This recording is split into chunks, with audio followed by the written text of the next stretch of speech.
December 17, 1950, 32,000 feet above North Korea. Chinese radar operators at Antung Air Base tracked four silver dots crawling north at just 475 miles per hour. The signatures looked familiar, lumbering American F-80 shooting stars. Easy prey for their MiG-15 fighters. Soviet pilots called the F-86 Sabre the slow American bus. Their MiGs climbed at 8,800 feet per minute, while the Sabre managed only 7,200. Soviet cannons fired 23mm shells. The Americans carried old-fashioned 50 caliber machine guns from World War II. On paper, there was no contest. But as Lieutenant Colonel Bruce Hinton rolled his Sabre inverted and dove toward the unsuspecting MiG below, those Chinese radar operators had missed something crucial. The four silver shapes weren't crawling, they were hunting. And the obsolete 50 caliber guns they dismissed? They were about to change the mathematics of air combat forever. What happened next would prove that in the jet age, the pilot who calculated fastest won the fight. The deception began at dawn.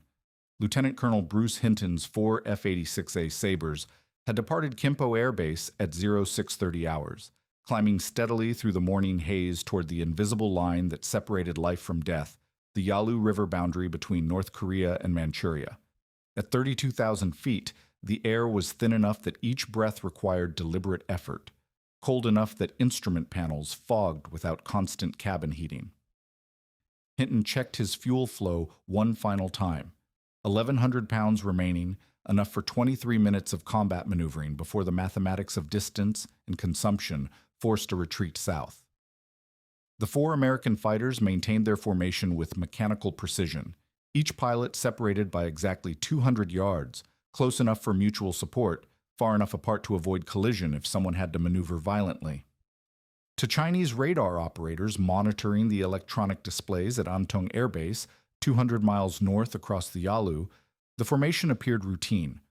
Four contacts moving at 475 miles per hour, altitude 32,000 feet, heading north-northwest. The speed signature matched perfectly with intelligence reports on American F-80 shooting stars. The straight-wing jets that Chinese and Soviet pilots had been systematically destroying for months. What the radar operators couldn't detect was deliberate tactical deception. Hinton's F-86As were capable of 685 miles per hour in level flight, but today they flew at precisely 69% of maximum velocity. The reduced speed served two purposes. It conserved fuel for the return journey to South Korea, and it created a false electronic signature that convinced enemy controllers they were tracking inferior aircraft. American intelligence had spent months analyzing captured Soviet radar equipment, determining the exact speed ranges that Chinese operators associated with different aircraft types. The F-80 shooting star's maximum velocity was 494 miles per hour, a number that Soviet tactical doctrine treated as proof of American technological inferiority. 7,000 feet below the American formation, four MiG-15s sliced through the crystalline air at maximum cruise speed.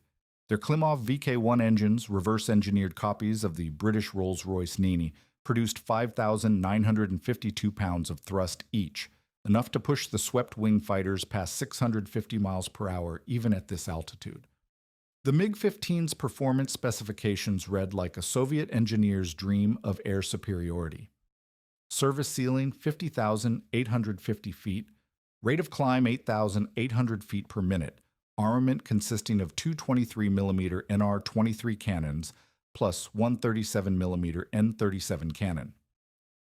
Each 23mm shell weighed 7 ounces and could punch through 2 inches of aircraft aluminum. The 37mm rounds weighed 1 pound each and carried enough explosive to destroy any fighter with a single hit. Senior Lieutenant Nikolai Strakov, flying lead MiG in the four-ship formation, had every statistical reason for confidence. His aircraft could outclimb, outgun, and outrun anything the Americans had deployed to Korea. Soviet tactical doctrine emphasized these performance advantages through high-altitude attack profiles that maximize the MiG-15's superior ceiling and climb rate. Standard engagement procedures called for positioning above enemy formations, then diving at maximum speed to deliver concentrated cannon fire before climbing back to altitude sanctuary. The technique had proven devastatingly effective against F-80 shooting stars, whose straight wings and underpowered engines made them helpless against high-speed slashing attacks. At 15:47 hours, Strokov received permission from Chinese ground control to engage the American formation. The authorization came through encrypted radio channels that American intelligence had been monitoring for weeks, providing real-time awareness of enemy tactical decisions. Hinton's headset crackled with the translated intercept. 4 bandits, descending from Angels 40, bearing 090, closure rate 200 knots.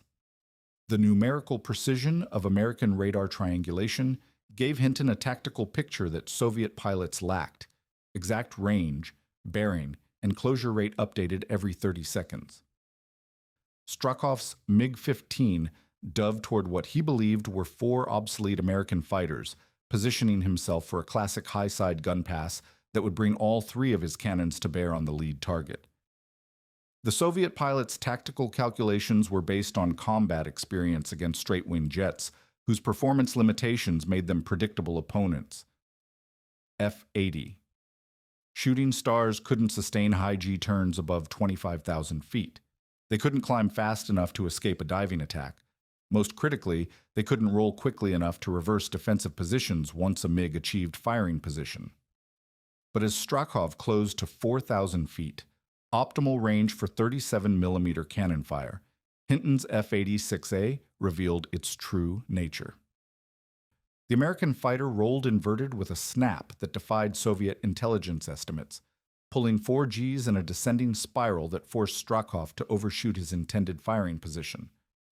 The F-86's hydraulically boosted controls remained responsive at speeds where manual flight controls became dangerously heavy. Its automatic leading-edge slats prevented the high-speed stall characteristics that plagued earlier American designs. Most importantly, its roll rate of 144 degrees per second allowed tactical reversals that Soviet pilots had never encountered. Hinton's gun sight, a Mark 18 manual ranging system, required him to estimate target distance and manually calculate deflection angles, but months of combat experience had refined his gunnery skills to mathematical precision. At 1,000 feet range, the convergence point where all 6 gun streams intersected, he triggered a 2-second burst from his 6 M3 Browning machine guns. 1,200 rounds per minute per gun created a combined rate of fire of 7,200 armor-piercing incendiary bullets per minute.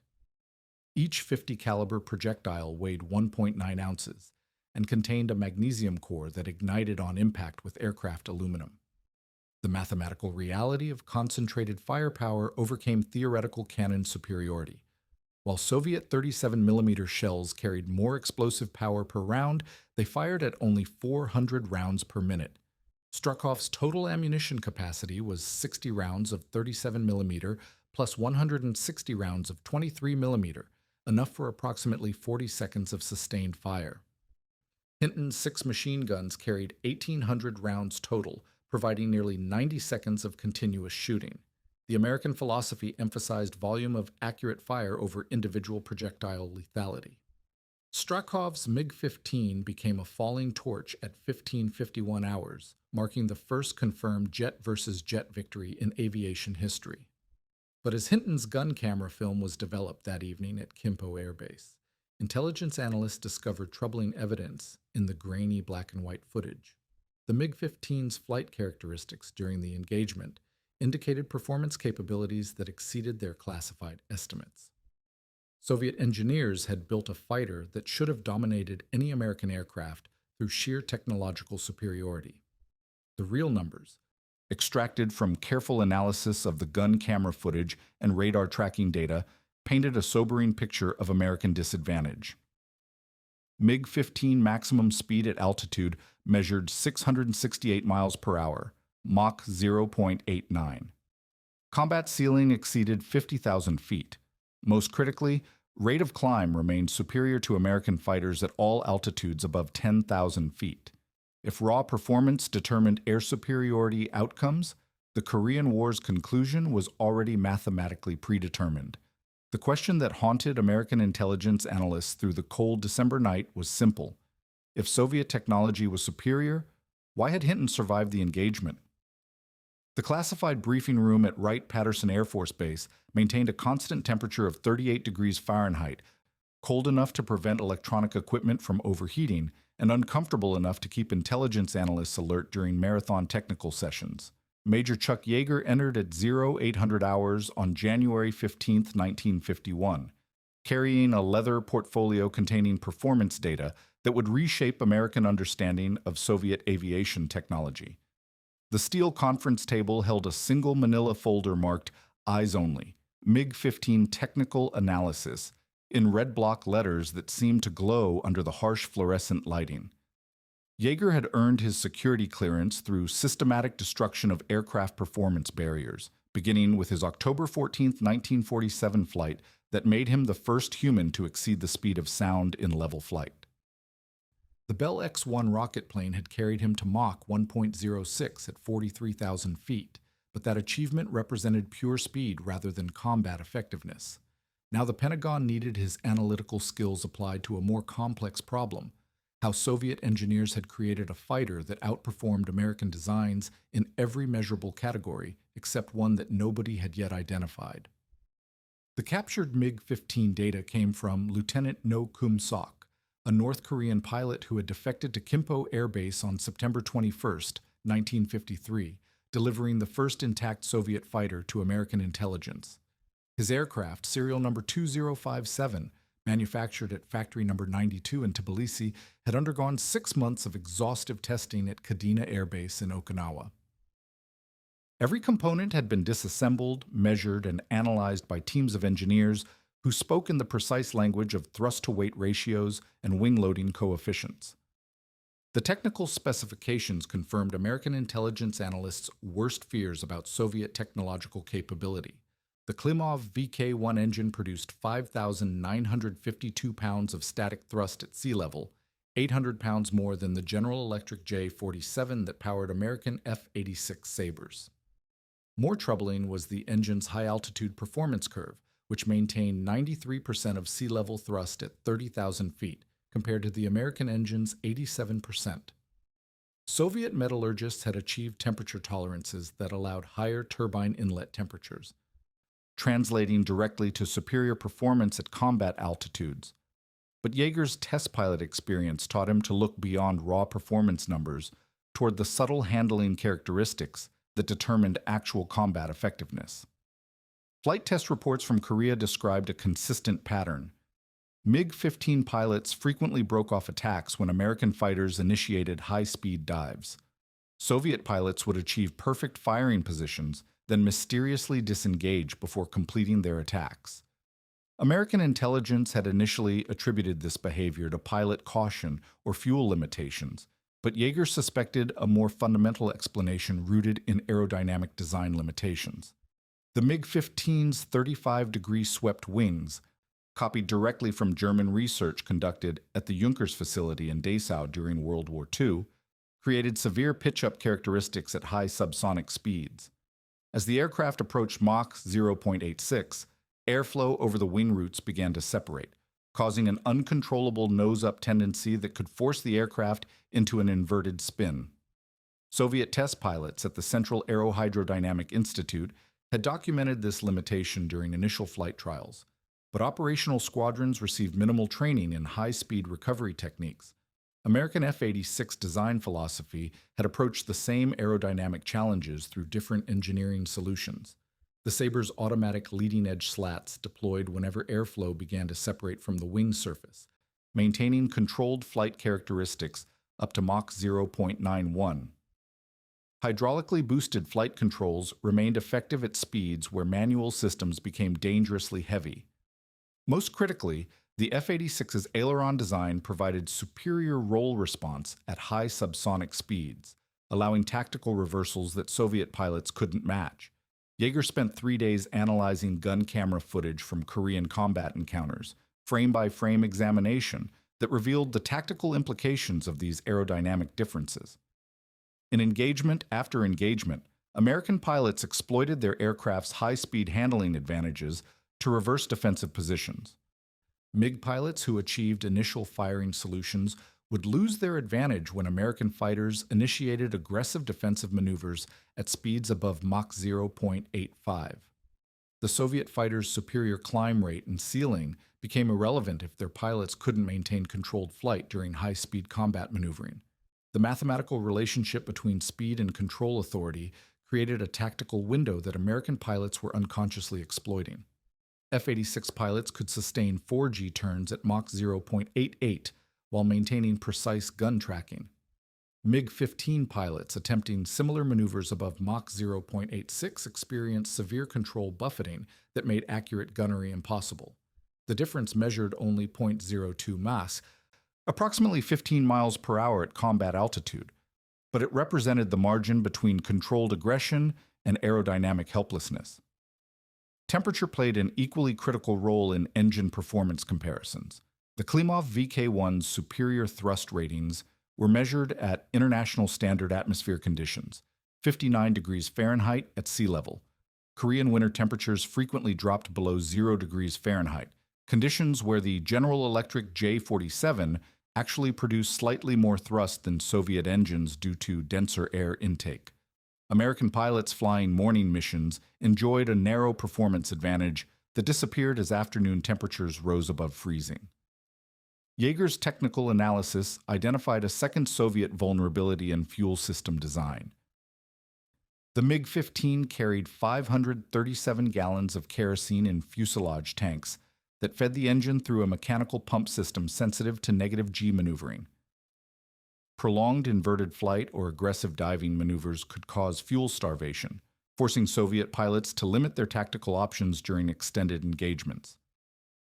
F-86 fuel systems used engine-driven pumps that maintained positive fuel flow regardless of aircraft attitude, allowing American pilots to sustain aggressive maneuvering without power interruption.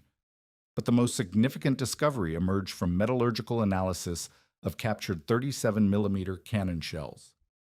Soviet ammunition used steel cartridge cases that expanded significantly when heated by rapid firing, causing extraction problems that reduced sustained rate of fire from the theoretical 400 rounds per minute to approximately 250 rounds per minute after 60 seconds of continuous shooting.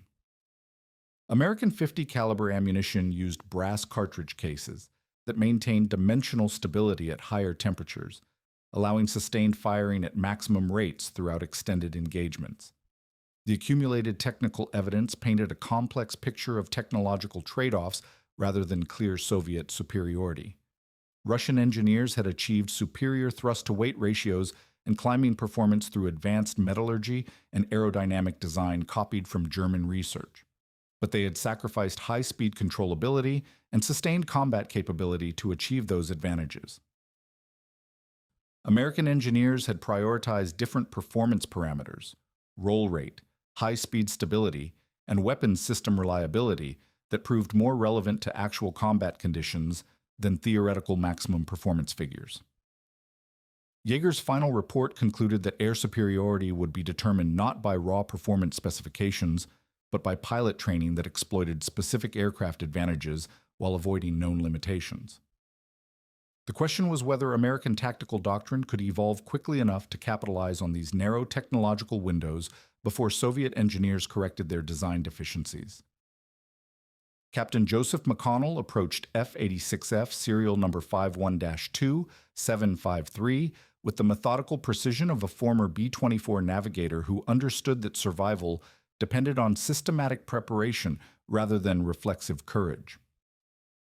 At Suwon Air Base on March 8, 1953, the morning temperature hovered at 22 degrees Fahrenheit, cold enough that his breath formed ice crystals on the cockpit canopy as he settled into the ejection seat. At 30 years old, McConnell was considered ancient by fighter pilot standards, a fact that squadron commanders reminded him of with persistent suggestions that he transfer to transport aircraft or training commands, where his navigational experience would be more appropriate. The aircraft waiting for him represented the latest evolution of North American aviation's F-86 design, incorporating lessons learned from 2 years of combat against Soviet-built fighters. But the most significant modification wasn't visible from the ground crew's perspective. The replacement of the standard Mark 18 optical gun sight, with an experimental computing system that Pentagon officials believed could revolutionize air-to-air gunnery. The A1CM computing gun sight, paired with AN/APG-30 radar ranging equipment, weighed an additional 47 pounds and required 19 modifications to the aircraft's electrical system, changes that had taken Lockheed engineers 6 months to integrate properly. McConnell's pre-flight inspection revealed the subtle external evidence of the technological upgrade. A small radar antenna protruded from the nose section, designed to measure target distance with accuracy to plus or minus 15 feet, at ranges up to 3,000 feet. Additional cooling vents behind the cockpit dissipated heat generated by the computing system's vacuum tubes, which consumed enough electrical power to dim the aircraft's navigation lights when operating at maximum calculation rates. Most fighter pilots would have focused on engine performance and control surface function, but McConnell's navigator background made him equally interested in the black boxes that promised to automate the complex trigonometric calculations required for accurate deflection shooting.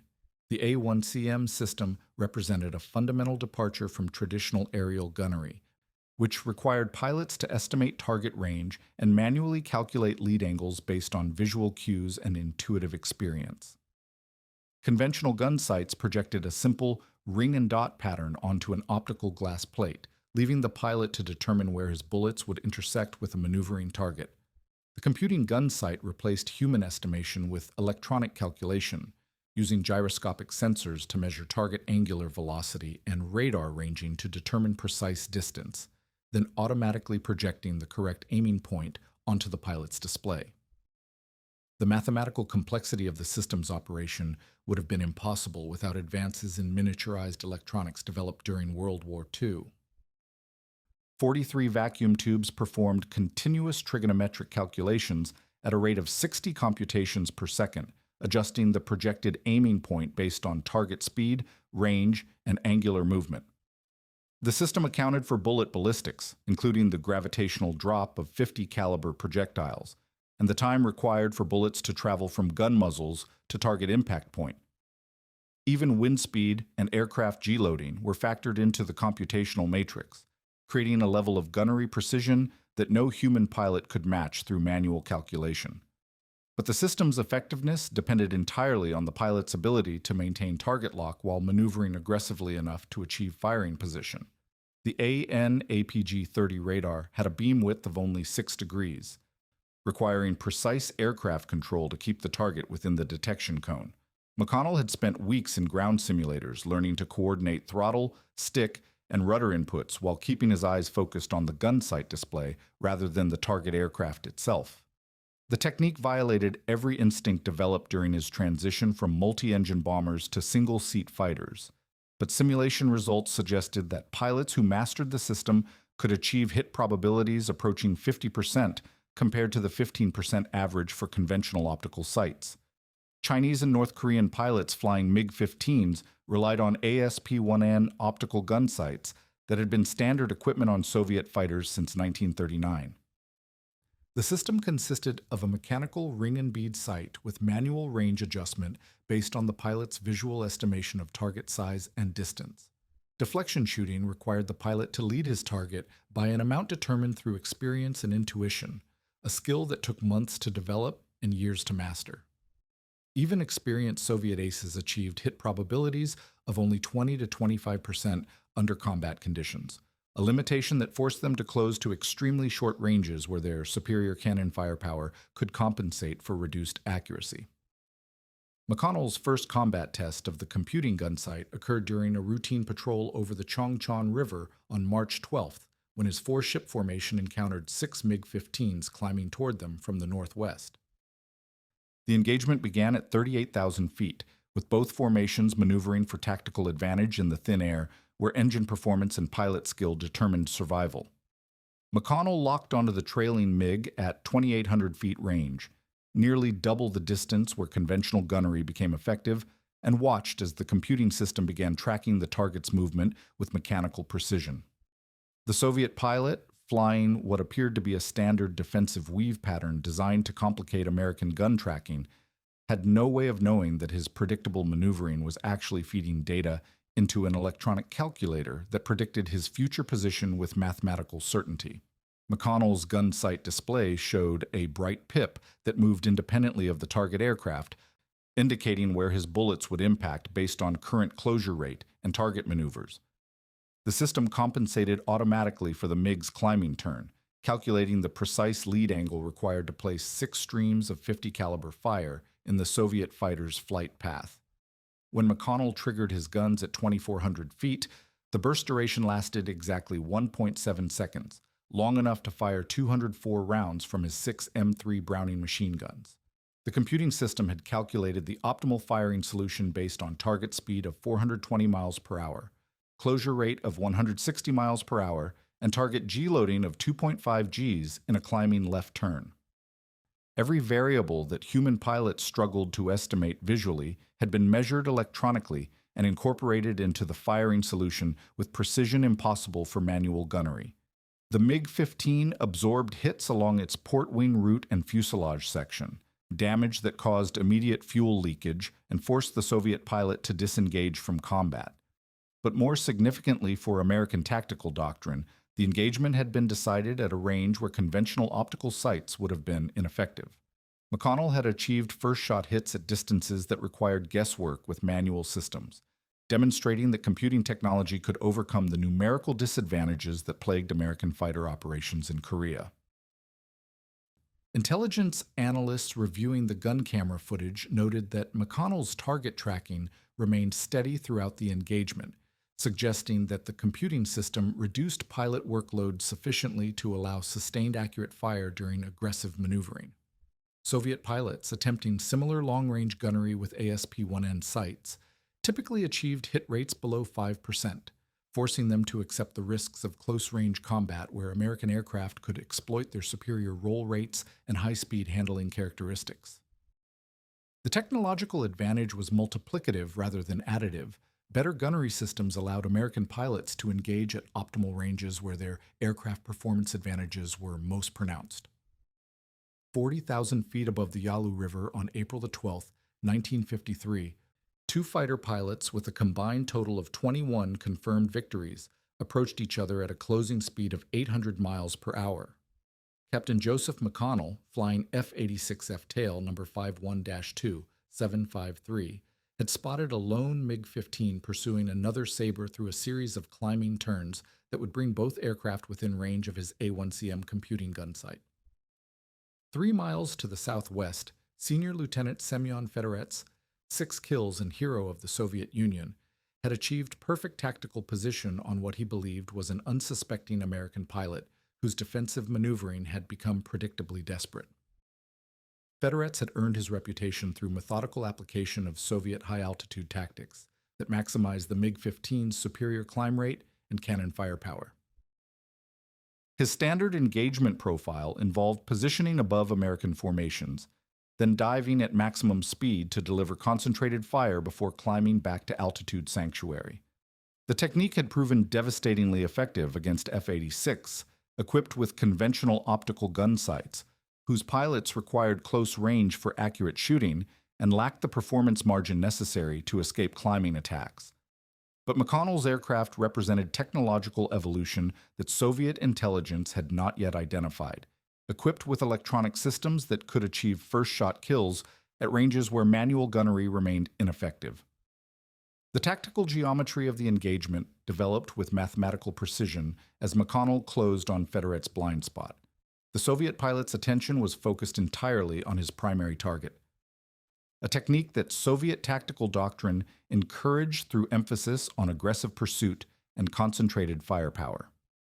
MiG pilots received extensive training in single-target engagement, but minimal instruction in maintaining situational awareness during extended combat maneuvering. The doctrine assumed that superior aircraft performance would allow pilots to dictate engagement terms and disengage at will, making defensive tactics less critical than aggressive attack techniques. McConnell's approach utilized lessons learned from 53 previous combat missions, where computing gun sight technology had demonstrated consistent advantages over conventional fire control systems. His AN/APG-30 radar locked onto Fedorets' MiG at 3,200 feet, immediately beginning the electronic calculations that would determine optimal firing solutions based on target speed, bearing, and angular velocity. The system's gyroscopic sensors detected the Soviet fighter's climbing turn at 4 Gs, automatically adjusting the projected impact point to compensate for the target's changing flight path.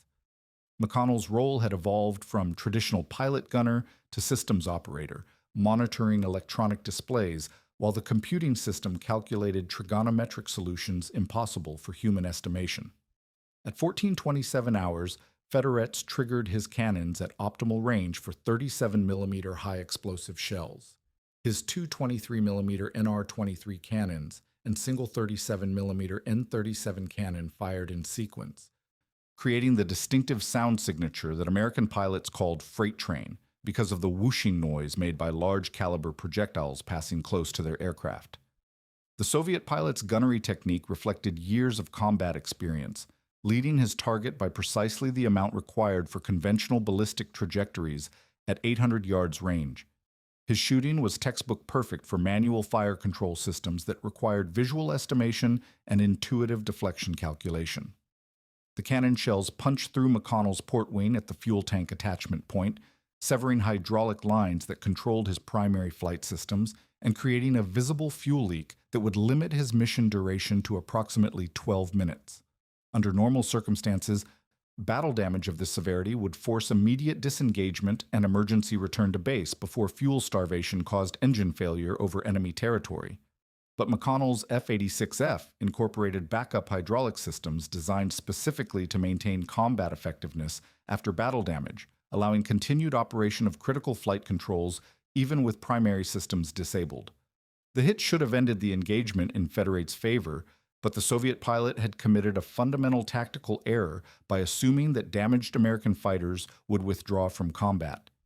McConnell executed a high G barrel roll that forced Federates to overshoot his attack position, a defensive maneuver that capitalized on the F-86's superior roll rate of 360 degrees in 2.5 seconds.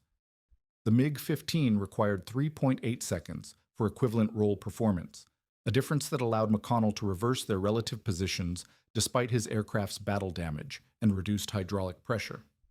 The tactical reversal demonstrated the multiplicative effect of small technological advantages during high-speed combat. Soviet pilots trained extensively for pursuit scenarios where they maintained the initiative through superior aircraft performance, but received minimal instruction in defensive recovery techniques when American fighters achieved firing positions. MiG-15 flight characteristics at high subsonic speeds made rapid tactical reversals extremely difficult, particularly the high G barrel rolls that American pilots used to force overshoot situations. Federates found himself in the unfamiliar position of being pursued by an aircraft that should have been retreating towards South Korean airspace.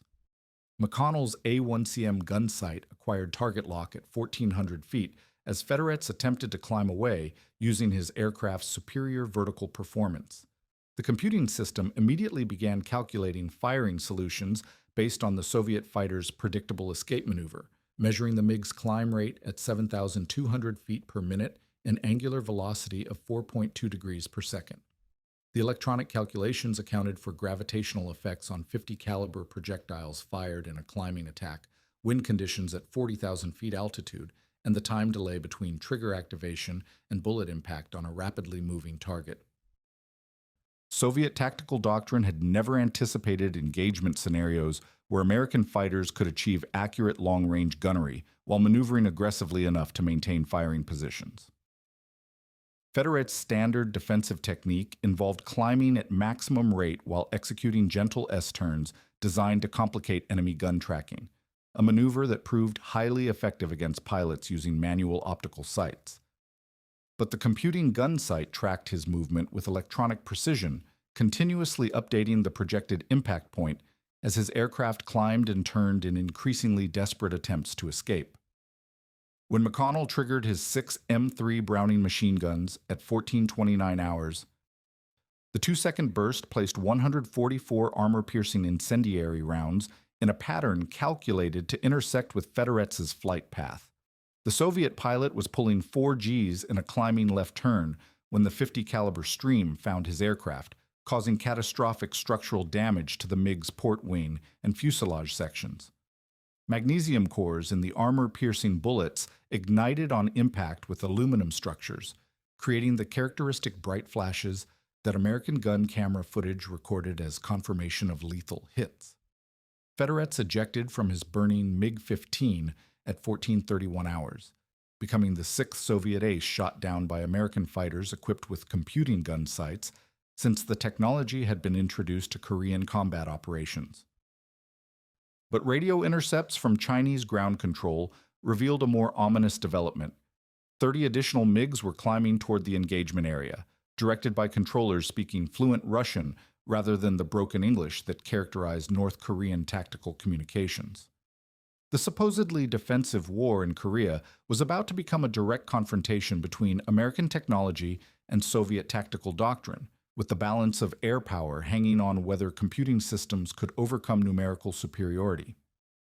May 18, 1953 marked the culmination of 30 months of technological warfare disguised as a limited conflict between proxy nations. Captain Joseph McConnell's F-86F lifted off from Suwon Air Base at 13:45 hours, leading two wingmen into what American intelligence knew would be the most dangerous mission of the Korean War. Radio intercepts had confirmed that Soviet bomber regiments were massing at Antung Air Base for a coordinated strike against UN supply lines, protected by the largest fighter escort ever assembled in the Korean theater. McConnell's orders were mathematically simple and tactically impossible. Intercept the bomber formation before it reached South Korean airspace, regardless of numerical odds. The American formation climbed toward 35,000 feet through crystalline air that provided unlimited visibility in all directions, a meteorological condition that eliminated the possibility of tactical surprise. At 13:57 hours, McConnell's radar warning receiver detected the electronic signatures of 28 MiG-15s in formation, flying precise combat spread patterns that indicated professional military training rather than the loose formations typical of Chinese or North Korean pilots. The numerical disparity was 14-1, odds that violated every principle of fighter tactics taught at American flight schools, but the mission parameters allowed no alternative except direct engagement.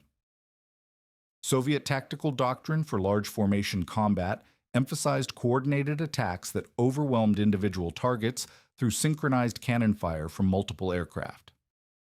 The 28 MiGs approaching McConnell's formation included 12 pilots from the 6th Guards Fighter Aviation Regiment, veterans of air combat over Berlin during the final months of World War II. Their tactical leader, Major Viktor Radkovich, had shot down 9 German fighters during the Battle for Germany and understood air superiority warfare in terms of numerical concentration and aggressive pursuit. His formation flew in 4-ship flights, separated by precise intervals designed to provide mutual support while maintaining tactical flexibility. But as McConnell's AN/APG-30 radar locked onto the lead MiG at 2,800 feet, the engagement dynamics shifted from conventional air combat to technological demonstration.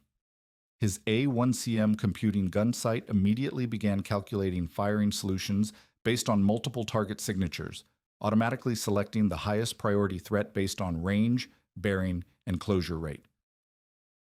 The system's electronic brain processed trigonometric calculations at speeds impossible for human cognition, continuously updating projected impact points as Soviet fighters maneuvered in formation.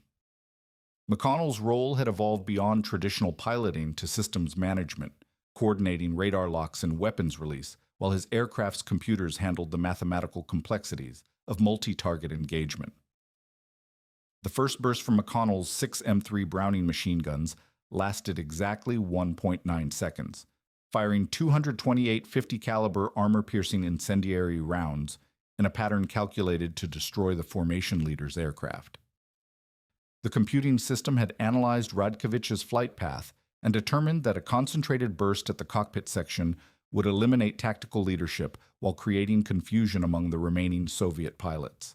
The mathematical precision of electronically controlled gunnery achieved results impossible with manual fire control, placing multiple hits on critical aircraft structures at ranges where conventional optical sights remained ineffective. Radkovich's MiG-15 exploded in a fireball visible for 20 miles, the destruction captured by gun cameras that recorded the first successful application of computing technology to large formation air combat. But the real tactical breakthrough occurred in the seconds immediately following the kill, as the remaining Soviet pilots found themselves facing coordinated attacks from American fighters whose gunnery accuracy exceeded anything in their combat experience. McConnell's wingmen had also been equipped with A1CM gun sights, creating a technological advantage that multiplied individual pilot effectiveness by factors that Soviet tactical planning had never considered. The engagement lasted 4 minutes and 32 seconds, but the decisive phase occupied only the first 90 seconds as American computing systems achieved target locks and firing solutions faster than Soviet pilots could react to changing tactical situations. Traditional fighter combat had been characterized by extended maneuvering for tactical advantage, with actual shooting occupying brief moments when pilots achieved optimal positions. Computing gun sights reversed this dynamic, allowing sustained, accurate fire during aggressive maneuvering that would have made manual gunnery impossible. American pilots could maintain target tracking while executing 4G turns, barrel rolls, and climbing attacks that disrupted Soviet formation integrity. The mathematical precision of electronically controlled weapons created psychological effects that Soviet tactical doctrine had not anticipated. MiG pilots accustomed to engaging at close range with manual gun sights found themselves under accurate fire at distances they considered safe. The computing systems allowed American fighters to achieve first-shot kills at 2,400 feet, nearly double the effective range for conventional optical sights. Soviet pilots attempting to close for their standard gun passes encountered concentrated fire that destroyed their aircraft before they reached optimal firing positions. The technological advantage was both quantitative and qualitative. Better accuracy combined with longer effective range to create tactical situations where numerical superiority became irrelevant. At 14:03 hours, the surviving 25 MiG-15s broke formation and retreated across the Yalu River boundary, abandoning their bomber escort mission rather than accept additional losses to American fighters whose gunnery capability they could not match. Radio intercepts recorded Soviet ground controllers directing the withdrawal in Russian, confirming that the engagement had escalated beyond proxy warfare to direct technological confrontation between American and Soviet aviation systems. The retreat marked the first time during the Korean War that superior Soviet aircraft had been forced to disengage by inferior numbers of American fighters. McConnell landed at Suwon at 14:27 hours with gun camera footage that documented 3 confirmed kills during the brief engagement, bringing his total score to 16 enemy aircraft destroyed. But the statistical significance extended beyond individual victories to systemic validation of American technological philosophy. Intelligence analysis of the engagement revealed that F-86 equipped with computing gun sights had achieved a 10-to-1 kill ratio against MiGs during the 4-minute battle, compared to the 3-to-1 ratio typical of Sabres with conventional optical sights. The technological advantage was sufficient to overcome numerical disadvantages that would have been decisive under previous combat conditions. General Glenn Barkas, commanding Far East Air Forces, immediately classified the engagement results and ordered McConnell's return to the United States before Soviet intelligence could analyze American gunnery techniques. The decision reflected recognition that the computing gun sight technology represented temporary advantage rather than permanent superiority. Soviet engineers were already developing countermeasures based on captured American equipment, including electronic jamming systems designed to disrupt radar ranging and improved pilot training programs emphasizing high-speed maneuvering that would complicate computer tracking. The window of technological advantage would close as soon as Soviet production facilities could manufacture equivalent systems for their fighter squadrons. On August 25, 1954, Captain Joseph McConnell died testing the F-86 H-1NA during a routine flight at Edwards Air Force Base. Hydraulic system failure forced an attempted dead-stick landing using only throttle and rudder control, the same superior handling characteristics that had given him tactical advantages over MiG-15s in Korea.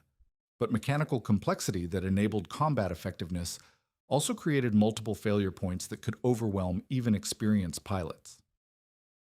McConnell became victim of the technological advancement that had made his victories possible, demonstrating that American engineering philosophy carried inherent risks along with tactical advantages. By July 1953, F-86 Sabres had destroyed 792 MiG-15s while losing 78 aircraft to enemy fire, proving that computing technology rather than raw aircraft performance would determine air superiority in the jet age.